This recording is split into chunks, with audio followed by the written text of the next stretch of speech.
어느 날 한 여자가 부모님을 떠나 결혼 얘기를 드립니다. 한 남자를 자기의 남편으로 받아들이는 서약을 합니다. 그런데 이 서약은 남편에게 사랑을 요구하는 서약이 아니라 남편에게 순종하며 살 것을 다짐하는 서약이라는 사실을 아십니까? 이것을 안다면 결혼은 인생 최대의 기쁨과 축복의 시간인가 동시에 비장한 결단의 시간이기도 합니다. 한 남자에게 그 남자에게 일평생 순종하며 자아를 죽이기로 결단하는 비장한 시간인 것입니다. 만일 이러한 결혼 서약의 의미도 모른 채 단지 드라마에 나오는 달콤한 사랑만을 꿈꾸는 것은 마치 수많은 쥐레가 파묻혀 있는 비무장지대를 아무런 대책 없이 들어가겠다는 것과 같습니다. 그렇다고 결혼에 달콤한 사랑이나 행복이 없다는 말은 아니죠. 그것이 결혼의 전부일 것이라고 생각하지 말라는 것입니다. 단지 달콤한 사랑만을 꿈꾼 나머지 그 기대에 못 미치는 남편에 대한 불만으로 인해서 얼마나 많은 가정이 아파하고 있는 줄 아십니까? 그렇습니다. 한 남자와 결혼한다는 것은 달콤한 사랑과 연애만을 의미하지 않습니다. 하나님께서 정하신 가정의 질서를 받아들이는 것이고 그 가정의 질서 안에 들어오기로 결단하는 것을 의미합니다. 곧 남편을 자신의 머리로 받아들이며 그에게 순종하고 복종하는 것을 의미합니다. 에베소 5장 23절에 이는 남편이 아내의 머리됨이 그리스도께서 교회의 머리됨과 같으니 이것을 세번역 성경으로 보면 그리스도께서 교회의 머리가 되심과 같이 남편은 아내의 머리가 됩니다 라고 말씀합니다. 아내의 머리가 누구라고요? 아내의 머리가 누구라고요? 남편. 아내분들만 해보실까요? 아내의 머리가 누구라고요? 남편입니다. 교회의 머리가 누구라고요? 그리스도. 다시 말하면 교회가 예수 그리스도께 순종하듯이 아내도 남편에게 순종하는 것, 그것이 하나님께서 정하신 결혼이요 상도 질서라는 것입니다. 아멘? 아멘. 그러면 이런 생각이 드는 분도 계시겠죠? 남편이 남편 구실을 해야 순종하든지 뭘 하든지 말든지 하지, 남편 구실을 똑바로 못하는데 그런 남편에게도 순종을 해야 되나요? 그렇게 말하는 분이 계시다면 그분은 지금 하나님께서 정하신 결혼이 무엇인지 모른 채 결혼한 것입니다. 아내를 향한 하나님의 뜻을 한마디로 압축한 단어가 있다면 그것은 순종, 복종이라는 단어입니다. 에베소 5장 22절에 아내들이여 자기 남편에게 복종하기를 죽게 하듯 하라. 누구에게 하듯 하라? 죽게 하듯 하라. 남편 어떻게 보라는 얘기예요? 죽는 보라는 할렐루야. 아멘. 성경에는 남편에게 순종하라는 말씀도 나오지만 남편에게 복종하라는 말씀도 나온다는 사실 아시나요? 아멘. 순종은 그래도 받아들일 만한데 복종은 힘든 말이잖아요. 그런데 이 복종이라는 말을 의도적으로 사용한 이유가 있습니다. 들어오십시오. 괜찮습니다. 복종이라는 단어를 사용한 것은 남편이 아내에게 어떻게 해주냐에 따라서 할 수 있는 것이고 안 할 수도 있는 문제가 아니라는 것입니다. 그 누구보다도 남편에 대해서 잘 알고 있기 때문에 그 누구보다 남편의 흠과 약점과 단점을 잘 알고 있기 때문에 남편에게 복종하기 힘든 것이 사실입니다. 그럼에도 불구하고 예수님 믿는 아내는 하나님의 말씀을 따라야 합니다. 아내로서의 도리에 최선을 다해야 될 줄 믿습니다. 그러면 어느 정도로 남편에게 복종해야 되는가? 교회가 그리스도께 하듯 복종하라고 말씀합니다. 교회가 언제 그리스도께 복종합니까? 풍성한 은혜를 주시고 복을 주시고 잘 되게 하실 때만 복종합니까? 문제를 해결해 주실 때만 복종합니까? 성령 충만할 때만 복종합니까? 아닙니다. 문제가 있어도 괴롭고 슬픈 일이 있어도 성령 충만하지 않아도 교회는 언제나 예수 그리스도께 복종해야 됩니다. 그래서 이 일을 제기하는 사람이 있다면 그리스도인이 아닐 것입니다.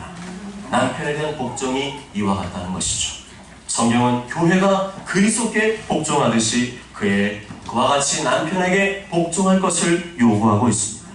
남편이 하는 거 봐서가 아니라 남편의 처신에 따른 조건적인 그렇게 하면 나도 하지, 그렇게 해줄 때 나도 할 거야가 아니라 남편이 어떻게 처신을 하든 안 하든 그럼에도 불구하고 어떻게 해요?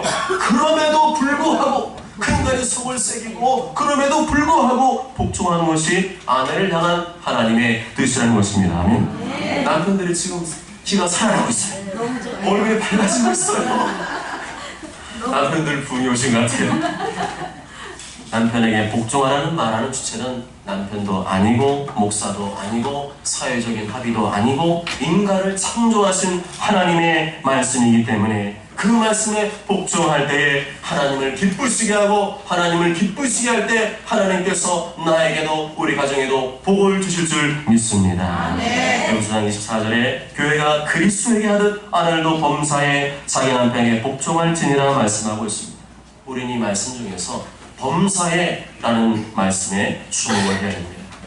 범사에라는 말은 모든 일에 있어서라는 뜻이죠. 모든 일에 있어서 어떠한 경우에도 남편에게 복종해야 된다는 것을 강조하기 위해서 일부러 범사에라는 단어를 사용하고 있습니다. 이쯤 되면 결혼을 안 하는 것 같다는 자녀가 생길 것 같은데요.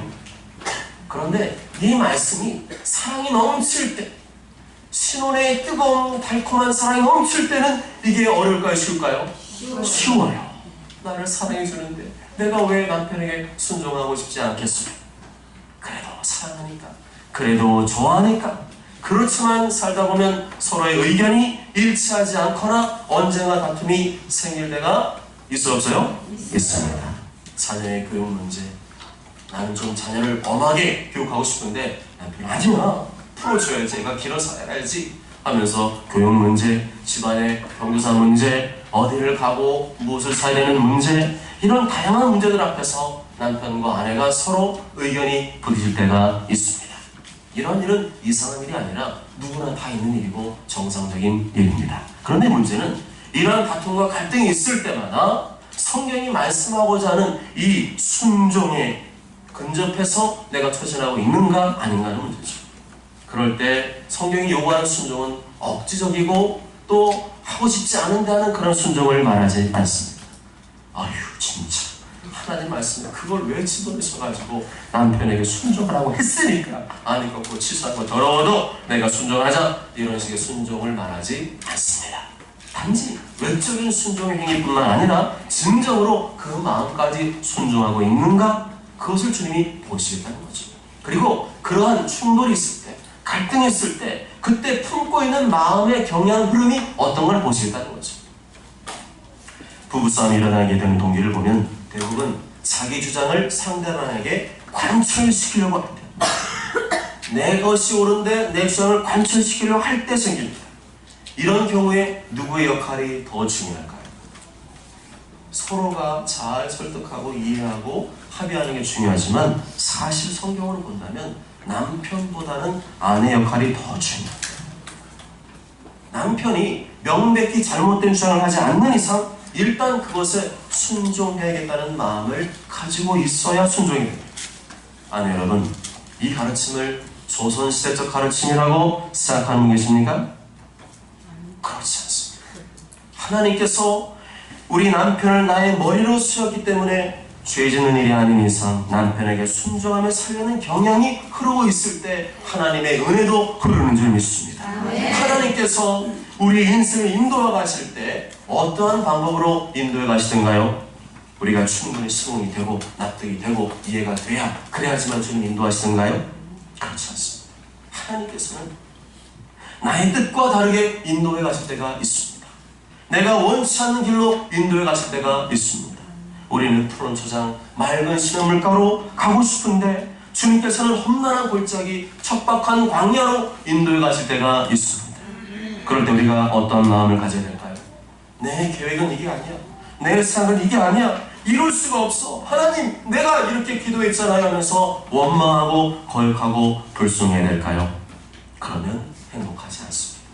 하나님은 그러한 고난의 시간에도, 역경의 시간에도, 도무지 이해가 안 되는 순간에도, 그다지 마음이 내키지 않는 일이라도 범사에 하나님을 신뢰하며 그분의 뜻에 순종하길 원하십니다. 그런데 남편에 대한 순종도 그와 같다는 것입니다. 남편이 하나님처럼 완벽한 존재가 아니기 때문에 그것이 문제가 되고 장애가 됩니다. 그럼에도 불구하고 주님께서는 주님을 대하듯이 남편에게 순종하라 말씀하고 있습니다. 그래서 건드릴 게 있고 건드지 말아야 될 게 있다는 거죠. 함부로 하나님이 세우신 가정의 질서와 틀을 깨지 말라는 것입니다. 그런데 주 안에서 순종하라는 말씀을 기억해야 됩니다. 남편에게 순종하되 남편이 너 교회 가지 마. 너 교회 그렇게 자주 가? 그럴 때 그 말에 순종해야 될까요? 아니요. 신앙적으로 나에게 손해를 주고 나로 하여금 죄를 짓게 하고 적당히 해. 다 그래. 빙땅 치면서 사는 거야. 그럴 때 그래. 남편 말에 순종해야지 하는 것이 옳은 것일까요? 아니죠. 범사의 남편에게 순종하는 마음과 자세를 갖되 주 안에서 하나님께 말씀에 순종해야 그것이 옳다는 것입니다. 우리가 하나님보다 지혜롭고 똑똑할까요? 내 생각으로 이렇게 살고 저렇게 살면 행복한 인생이 펼쳐질 거야. 그런 내 생각이잖아요. 그렇게 해보신 분들은 아실 거예요. 근데 그렇게 되는가요? 한 40 이상 되신 분들은 아실 거예요. 결혼생활 조금 안 해본 분들은 잘 그럴까 아닐까 할 수 있겠지만 결혼생활 한 5년 이상, 한 10년 이상 해보신 분들은 정말 그렇게 안 된다는 사실을 인정하게 됩니다. 하나님이 더 똑똑하십니다. 하나님은 우주 만물을 창조하신 전능자이시자 절대자이십니다. 그렇다면 우리가 하나님께서 아무 생각 없이 즉흥적으로 가정의 질서를 정한 것이 아니라는 것을 인정할 수밖에 없습니다. 그렇다면 하나님께서 정하신 가정의 질서에 어떻게 반응하는 것이 하나님을 하나님으로 인정하는 것입니다. 하나님 말씀에 이의를 제기하고 말씀은 그래도 그때는 그래도 자기 주장과 논리를 펼치는 것이 아니라 하나님 말씀 그대로 순종하는 것이 하나님을 인정하는 것인 줄 믿습니다. 물론 저는 아내가 아니라서 아내들의 고충을 잘 모르는 부분이 있습니다.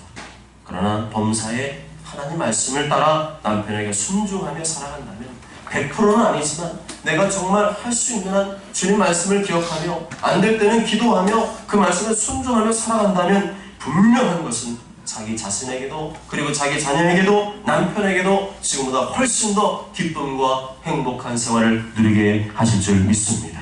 다시 한번 강조하겠습니다.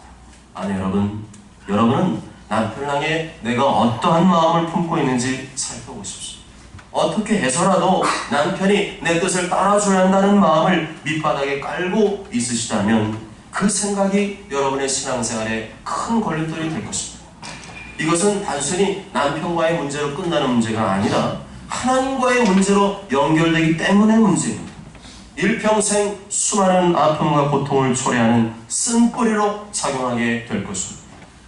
여러분의 삶 가운데 영적인 침체, 영적인 무기력이 오랫동안 지속되고 있지는 않습니까? 나도 한때는 뜨거웠는데 나도 주를 위해서 열심히 내가 사는 적이 있었는데 지금은 그게 마음대로 안 돼. 뭔가 되는 것 같다가도 안 되고 다 될 것 같은데 안 되는 일이 지루하게 반복되고 있지는 않습니까? 혹시 그것이 남편에 대한 불순종이라는 암초가 여러분의 신앙생활을 앞으로 나가지 못하게 하고 지속적인 영적인 침체와 영적인 무기력과 곤고함에 빠뜨리게 하는 원인은 아닙니까? 만약 그렇다면 남편에게 불순종했던 시간들을 되돌아보시며 하나님 앞에 철저히 회개하는 시간이 반드시 있어야 합니다. 왜냐하면 이 문제는 남편과 해결해야 될 문제가 아니라 하나님과의 문제이기 때문입니다. 그 문제를 해결하지 않는 이상 하나님께서는 복을 주시고 은혜를 주시고 영적인 능력을 주고 싶어도 주실 수 없는 그런 상황을 스스로 만드는 것이 될 것입니다. 구약에 등장하는 요셉은 범사에 하나님의 형통함을 경험했던 사람입니다. 그런데 그 비결은 아무도 보지 않는 곳에서도 범사에 하나님의 뜻에 순종했기 때문입니다. 창세기 39장 3절에 그의 주인이 여호와께서 그와 함께 하심을 보며 또 여호와께서 그의 범사에 형통하게 하심을 보았더라 말씀합니다. 요셉은 미천한 노예의 신분이었습니다. 그런데 요셉은 자신은 지금 노예의 삶을 산다고 해서 하나님을 원망하거나 자신을 고통에 빠뜨린 자신을 괴롭힌 형들을 원망하지 않았습니다.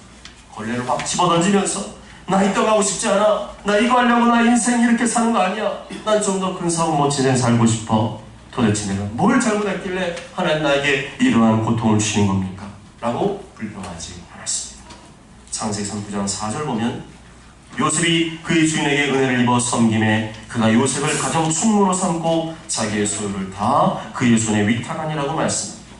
요셉은 비록 낮은 자리, 비천 자리에 있었지만 내가 지금 내가 지금 종으로 노예로 사는 것이 하나님의 뜻이라 믿고 주어진 자리에서 최선을 다했습니다.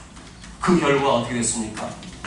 주인에게 전격 발탁되어서 주인의 소유를 다 맡아서 관리하는 가정 총무, 총지배인이 되었습니다. 할렐루야. 여러분, 총지배인은 아무나 합니까?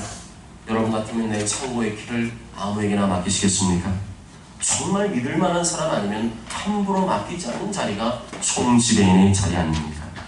그만큼 요셉이 종이지만, 노예이지만 그 자리에서 원망하지 않고 불평하지 않고 충성을 다했다는 것이죠. 누가 보든 안 보든 얼마나 충성스럽게 일을 하든지 정말 저 사람한테는 맡기고 싶을 정도의 그러한 충성스러움을 보여주었습니다. 그러다 어느 날 주인 보디발의 아내가 아무도 보는 사람이 없으니 요셉 같이 자자. 아무도 없어. 같이 자자. 음흉한 욕을 했습니다. 그때 정말 그 방 안에는 이 요셉과 보디발 안에 단둘밖에 없었어요. 그 집에는 아무도 없었습니다. 여러분 같으면 그 순간에 어떻게 하시겠습니까? 그때 요셉은 즉각하는 거죠. 내가 어찌 이 큰 악을 행하여 하나님께 죄를 지으리까? 이 대목만 보아도 요셉이 주인에게 충성하셨던 이유는 내 처지를 비관하고 내 처지를 바라본 것이 아니라 범사에 하나님을 의식하고 있었음을 알 수가 있습니다. 그렇습니다. 언제나 요셉의 마음은 하나님께로 향하고 있었습니다. 마귀의 달콤한 유혹의 손길이 자신의 코앞에 닥쳐왔을 때도, 그런 환경이 열렸을 때도 하나님 지금 내 앞에 계신다고 하는 코람데오 정신이 있었기 때문에 단칼에 거절할 수가 있었습니다. 코람데오라는 말 무슨 말씀인지 아시죠? 코람이란 하나님, 코람이란 앞에서, 데오는 하나님. 그래서 하나님 앞에서라는 뜻입니다. 마치 연애할 때 상대방에게 빠져서 언제나 애인만 생각하듯이 우리가 믿는 하나님을 향해서 언제나 마음과 손을 하나님께 고정하는 것, 그것이 바로 코람데오라는 것입니다. 아내들이여 자기 남편에게 복종하기를 죽게 하듯 하라는 말씀 역시 하나님을 향해서 우리의 마음과 손을 집중하듯이 남편을 향해서 온전히 집중하라는 의미가 포함되어 있습니다. 남편이 내 머리에 힘을 잊지 말라는 것을 말씀하고 있습니다. 이처럼 성경에서 한 남자의 아내가 되기로 결심하는 것은 그동안의 자신의 모든 삶의 목표와 방향을 자기 자신에게서 남편으로 바꾸는 것을 의미합니다. 너무 안 맞죠? 너무 시대랑 안 맞죠? 남편은 남편의 인생이 있는 거고 나는 내 인생이 있는 거지 뭘 남편한테 맞춰야 돼? 그런데 성경의 흐름과 가르침은 그렇습니다. 이제부터는 남편의 뜻에 적극 동의하고 헌신하겠다는 결단인 것입니다. 그런데 이런 헌신적인 마음의 준비와 결단 없이 무작정 결혼을 하게 되면 좋을 때야 얼마든지 따를 수 있지만 그것이 쌓이고 또 쌓여서 도저히 남편의 의견과 뜻을 따를 수 없는 상황이 닥쳐오게 되면 감당이 안 되는 것입니다. 5절 보면 전에 하나님께 소망을 뒀던 거룩한 부녀들도 이와 같이 자기 남편에게 순종함으로 자기를 단장하였나니라고 말씀합니다. 남편의 약점과 흠을 바라보면서 순종하기란 대단히 어려운 일입니다. 남편의 약점만 바라보면, 흠만 바라보면 어휴 진짜 목사님은 우리 남편이 어떤 인간인지 그 실체를 몰라서 그래요 라는 말이 나올 수밖에 없겠죠. 그렇다면 과거의 거룩한 부녀들이 어떻게 남편에게 순종할 수 있었을까요? 어떻게 사라는 아브라함을 주라고 부르며 순종할 수 있었을까요? 그렇게 할 수 있었던 힘은 바로 전에 하나님께 소망을 두었던 여기에 포인트가 있습니다. 성경에 등장하는 거룩한 부녀들이 부족한 남편에게 순종할 수 있었던 이유는 공통적으로 하나님께 소망을 두었기 때문입니다. 내가 듣기 싫은 말, 내가 하기 싫은 말만 골라서 요구하는 남편을 떠올려 보십시오. 나를 도와주지도 않고 자기 멋대로 하려는 남편을 생각해 보십시오. 기쁨과 행복이 솟구치십니까? 아니면 미움과 분노가 솟구치십니까?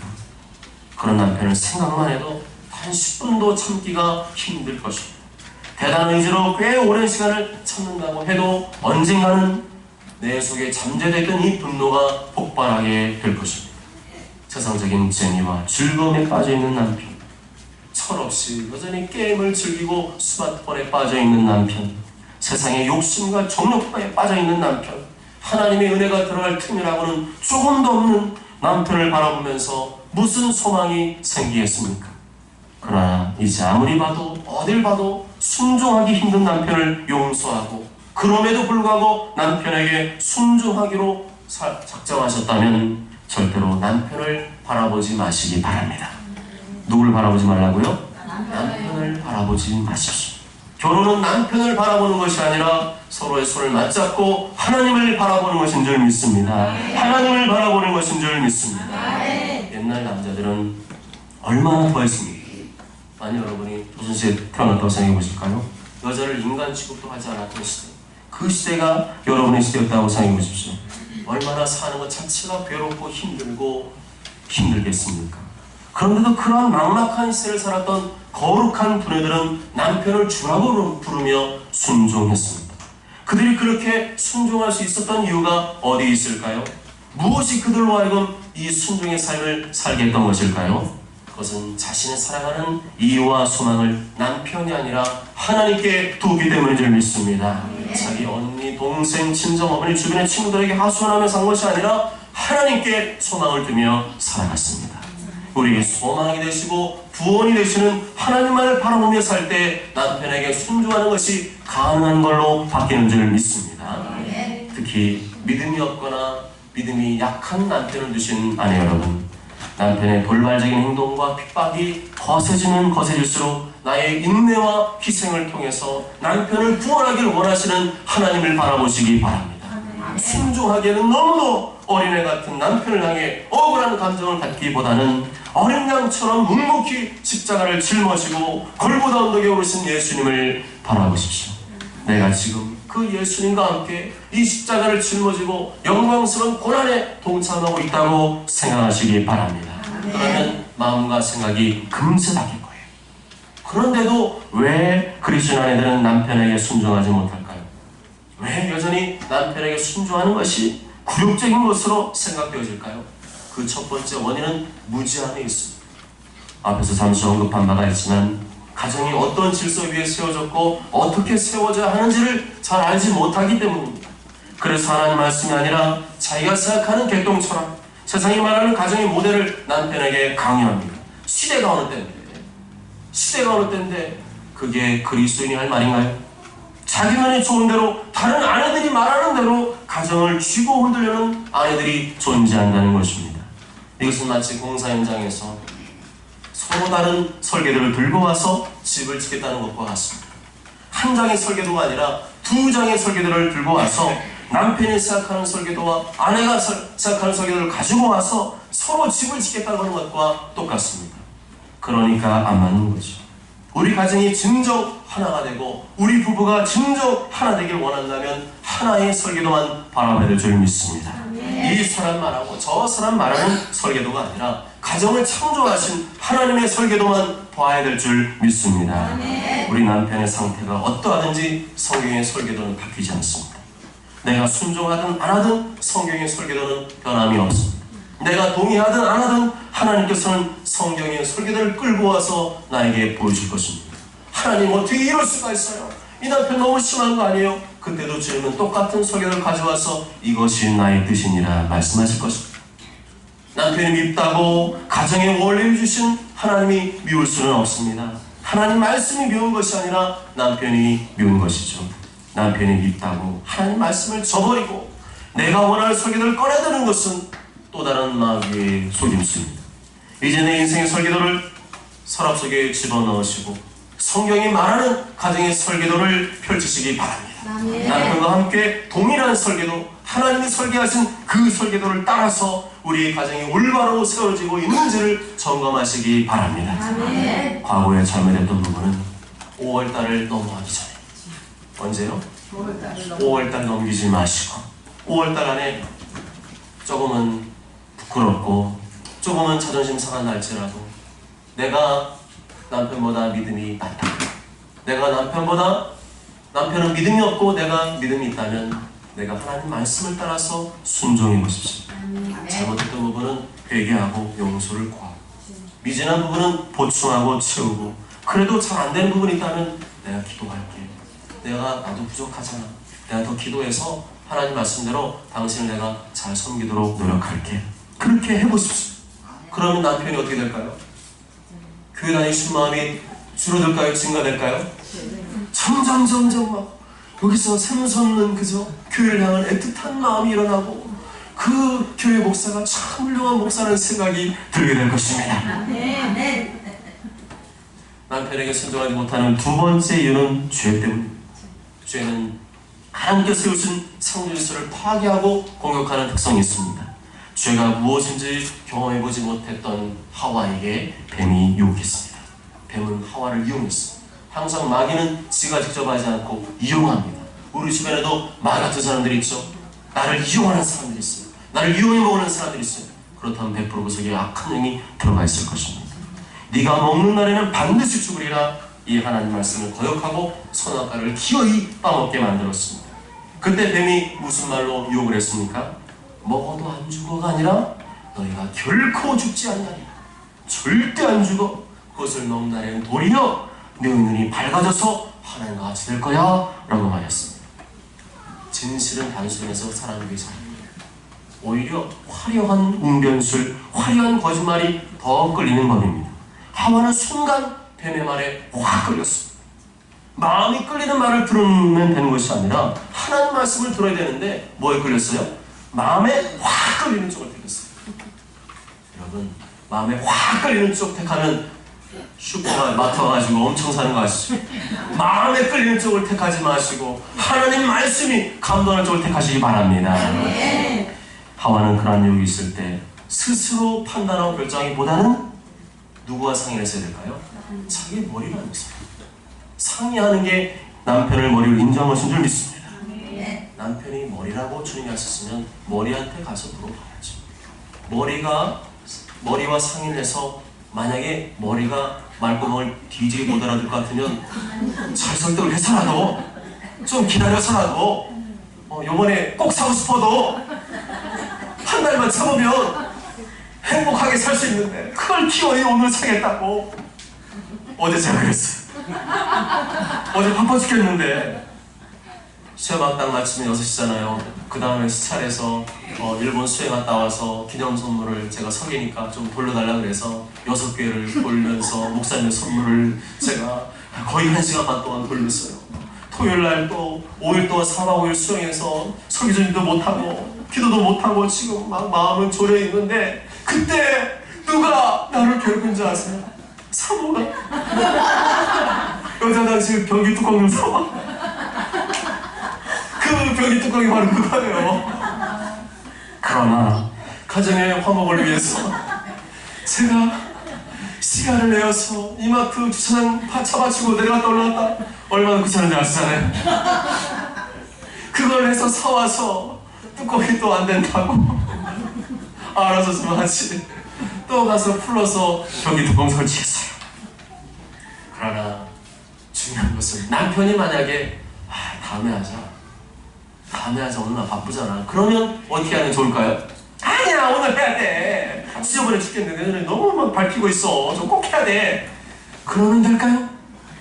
그러면 행복한 가정생활이 이루어질까요? 그때 남편은 동굴에 들어갑니다. 말이 딱 다물고 얼굴은 화가 난 표정으로 말은 않지만 나를 노려보고 있어요.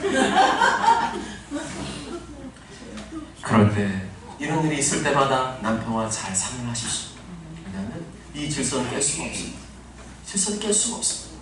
어쨌거나 주님이 그걸 기뻐하신다면 거기에 맞춰드리는 게 우리 하나님의 자녀의 도리가 아니겠습니까? 부모님이 원하시면 맞춰드리는데 하나님이 원하신다면 거기에 맞춰드리는 것이 효성스러운 하나님의 자녀가 아니겠습니까? 하와는 그런데 그렇게 하지 않았어요. 불순종했습니다. 독단적으로 그냥 저질러 버렸어요. 독단적으로 저지르지 마십시오. 인터넷 막 지르신 분 계시죠? 그 결과를 비참할 수가 있어요. 그 결과 죄가 세상에 들어왔습니다. 창조 질서가 파괴되었습니다. 가정의 질서도 파괴되었습니다. 모든 피조 세계가 엉망진창이 되었습니다. 이렇게 아내들이 순종의 과정을 제대로 거치지 않고 자신의 내면에 존재하고 있는 이 죄성과 또 악하고 더러운 귀신의 유혹에만 듣게 되면 남편에게 반항하고 불순종하게 됩니다. 그때부터 힘겨루기를 하게 됩니다. 그런데 힘겨루게 하면 누가 무너질까요? 아내가 무너집니다. 왜요? 질서는 변합니까? 안 변합니까? 안 변합니다. 질서는 크게, 남편은 머리. 그럴 때 아까 제가 말씀드렸잖아요. 누구의 영향이 더 큰가? 누가 더 중요한가? 누가 더 중요하다고요? 아내가 더 중요해요. 남편은 머리이기 때문에 자기가 머리라는 걸 주장할까 안 할까요? 주장해요. 근데 그게 합법이에요? 불법이에요? 합법이에요. 여러분, 법과 법이 붙으면 누가 인줄 아세요? 아무리 내 말이 맞고 내 의견이 타당하고 내가 억울해도 법 앞에서 뭐 어떻게 줄 아세요? 내 의견이 먹힐까 안 먹힐까요? 절대. 항소심, 상고심 다 해보세요. 괜히 재판비만 들어가지 해봐야 소용없습니다. 하나님께서도 정하신 이 창조 질서, 내가 아무리 해빙해봐야 누구 머리 깨질까요? 내 머리만 깨지는 거예요. 내 머리 피만 줄줄 나고 남편은 어때요? 룰루랄라 룰루랄라 오늘도 늦게 들어오고 오늘도 텔레비 보면서 즐거워하고 있어요. 오히려 더 열받는 게 누구예요? 아내예요. 그래서 사실은 아내가 믿음이 더 좋은 게 좋습니다. 아멘. 아멘하는 분은 아내가 더 믿음이 좋은가 봐요. 이렇게 남편에 대한 순종은 단지 남편에게 순종하는 것이 아닙니다. 그것 때문에 자존심 상하지 마시고요. 내가 남편에게 순종하는 것이 아니라 하나님의 창조 질서에 순종한다. 아멘. 그렇게 살아갈 때 내 마음이 어떨까요? 막 그렇게 하고 짜증나고 신나할까요? 아니에요. 그렇게 한 번만 해보십시오. 그러면 와, 하나님 말씀대로 했더니 그때는 좀 기분이 막 정말 하기 싫었는데 굴욕감이 느껴졌는데 하고 나니까 어떤 일이 벌어질까요? 남편이 좋아할까요? 안 좋아할까요? 남편이 좋아요. 자기가 지가 대단한 존재인 것처럼 역시 아내가 내 말 들으니까 자기가 무슨 가장이 다시 된 거, 회복된 것처럼 무슨 일사후퇴 했다가 그래서 뭐 회복한 것처럼 그렇게 남편이 살아납니다. 그런데 남편의 길을 살리는 것이 가정을 살리는 줄 믿습니다. 그래야 남편도 나오는 거예요. 남편 다 죽여놓고 남편 잔소리해놓고 교회 나오라고요? 저 같아도 안 나가겠어요. 여러분, 남편이 안 나오는 아내 여러분, 여러분의 역할이 얼마나 중요한지, 한 영혼을 구원하는 것이 얼마나 대단한지, 한 영혼이 천하보다 귀한 줄 믿습니다. 그 영혼을 구원하기 위해서 어떻게 하셔야 돼요? 누가 죽어야 돼요? 아내가. 누가 깨져야 돼요? 누가 박살나야 돼요? 목사님, 그 인간은 깨져야 돼요. 말로 해서는 듣지 않는 인간이에요. 하나님이 한 번 박살을 내야지 정신 차릴 거예요. 여기서 그 인간이 누구예요? 남편이잖아요. 그때 목사님이 이렇게 말했답니다. 집사님, 미안하지만 남편은 집사님이 기도하는 대로 되지 않을 것입니다. 집사님이 먼저 깨질 때 남편도 변화되기 시작할 것입니다. 아멘. 사랑하는 여러분, 하나님은 공평하신 분이십니다. 남편이 깨지기를 원하는 만큼 아내도 깨지기를 원하십니다. 공평하시다니까요. 나만 깨지는 법 있어요? 남편이 깨지기를 간절히 기도하는 만큼 그렇게 더 열심히 남편 깨지게 해주세요, 제발 좀 깨지게 확실히 좀 깨주세요 하는 만큼 하나님께서는 당신을 깨기 위한 만반의 준비를 하고 계실 것입니다. 아멘. 오, 할렐루야. 은혜 충만한 분이십니다. 모처럼 아내 여러분 모두가 하나님 말씀을 따라서 하나님만을 소망하며 범사에 남편에게 순종하시고 여러분의 거룩한 행실을 통하여 남편을 구원하고 자녀들도 아름답고 행복한 가정을 물려줄 수 있기를 주님의 이름으로 축복합니다. 아멘.